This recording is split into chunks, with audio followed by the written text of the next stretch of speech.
It's David Ducker coming back at you. Give me a video request by Kuya Milafune. If I'm saying that right, I'm probably not. But Kuya wanted me to go over my strengths and weaknesses as a referee or game master. A lot of people have been doing these videos. They're somewhat entertaining. I don't really care for them. But since Kuya requested it, I'm going to go ahead and see what I got.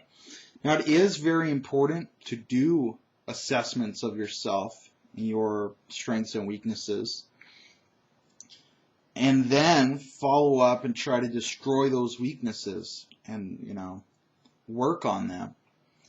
Now, I've been GMing for quite a while, and I'm very good at doing that kind of follow-up and saying, what did I do well this session? What did I do poorly this session? And those things I did poorly, how can I make sure it never happens again? So, I've been GMing for a long time. I've been doing these assessments for a long time with myself. When I first started, I am straight with my players. At the end of every session, I said, what was your favorite part of this session? What was your least favorite part? What did I do well? What did I do terribly? And I'm a very confrontational person. I encourage everyone to be a straight shooter with me. You're not going to hurt my feelings. So if you think I'm a piece of trash, tell me, but just tell me why, so I can decide if there is something I need to work on, or if I just disagree with you. So as far as weaknesses, I think I've eliminated the majority of my weaknesses. I run a very high level game. Most of my games, I'd say they average like a B quality. Got a lot of A level games, sessions, I should say. And maybe some, I don't know if I've had a C level session in a long time. I'm really not sure, but in theory I could. Everyone has an off day. It's kind of hard to have a C level session when you've got 7 people all working really hard. It's really hard to have a C level game when you're doing that. And I screen my players viciously. If you suck, you're cut. If you're average, you're still cut. All my players are good or great. And, I myself work very hard to make sure that I'm good or great in all the areas that I find important. So as far as weaknesses, here's a potential weakness. I'm very confrontational. And some people don't deal well with that. I've got one player, Raven, who's a very sweet girl, very shy, and I don't deal well with people who are very shy and sweet and non-confrontational, because that's just not me. I love her to death, but I'm just not the best person to help her. I'm going to coach her like a football coach. She doesn't need that. She's not going to respond well to that.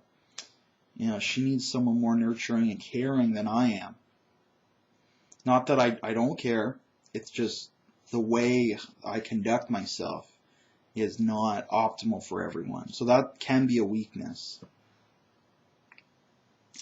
Another weakness, potential weakness, is I don't really care about rules. The rule set, I'll understand the core mechanic, and my comprehension of the rules will grow over time using a system. I do put in some homework, so it does grow over time. But when I first start out with a new system, I don't know the rules very well, at all. I don't really see that as a weakness. Otherwise, I just put in the effort and learn them. But some people might see that as a weakness.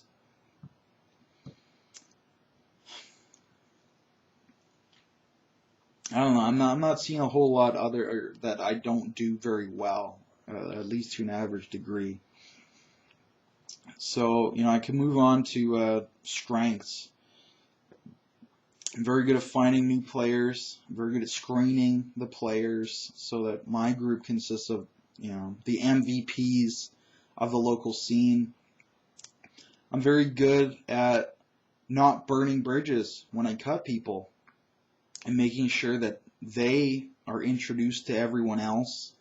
I've cut a lot of people, and there are at least 2 local games that have sprung up, like composed only of people I've cut.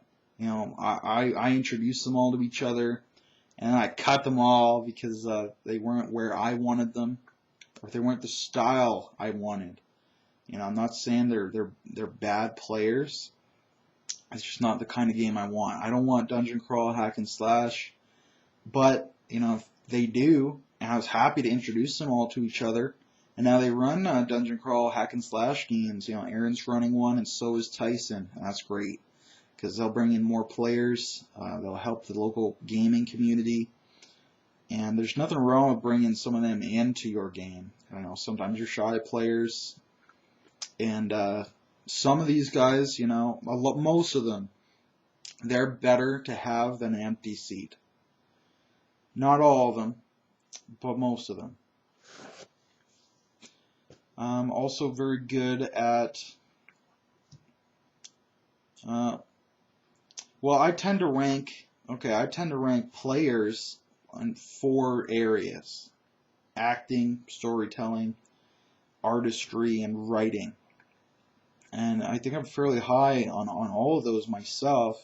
As far as acting, I might give myself like maybe a 4 out of 5.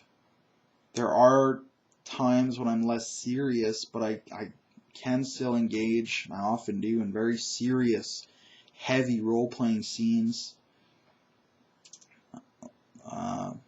Artistry, which would be describing what your character looks like and what his actions look like, I give myself a 5 out of 5. I'm very good at that. Writing, I'd give myself, I'd break it down. I'd give myself a 3 for quality out of 5, but a 4 for quantity out of 5. So I don't think any of my individual story arcs are great, but I have a lot of them, a lot of options.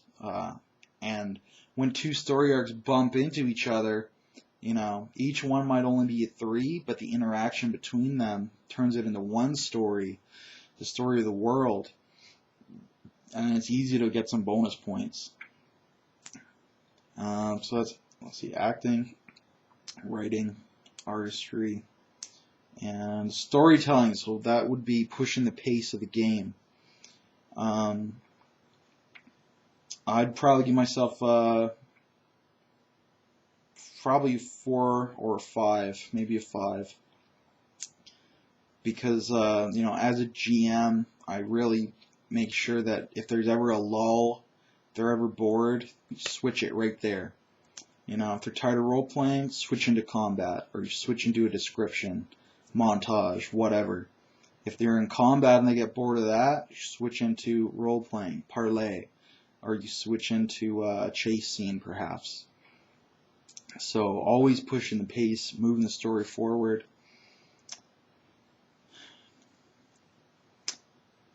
So I guess that's pretty much going to be my answer to your question, Kuya, on what are my strengths, what are my weaknesses. My weaknesses are that I don't get along with everyone, and I do disagree with people. And then my strengths would be, that I continue to improve constantly by assessing my strengths and weaknesses. Even in our last session, or maybe 2 sessions ago, I had done all the prep, or not all the prep. You're never done doing prep, but I'd done a lot of prep, and I'd only transferred a small portion of it to my notebook because I didn't think I need it for the game. So we got to the game, and the PCs were actually running really hard and hot, which is great, but because I didn't have my notes, there. Some details were lacking. Now I improvised. It wasn't bad. It wasn't even a C level game, but it was a B level game. But maybe, who knows? Maybe it could have been an A level game. So I said to myself, you dropped the ball there. You didn't have your notes with you, and you really need to pick up on that. It's not that it's a general weakness, but I did make that mistake that time. So I'm kind of scolding myself, and this last couple weeks I've done a lot of notes in format that will be there for the game, so that doesn't happen again. So yeah, that's the bottom line. Your first education should be in educating yourself. Fortunately, I'm pretty good at that. So I hope this has been somewhat informative and or entertaining for you, Kuya. And I'm going to sign off now. But you have yourselves a really nice day.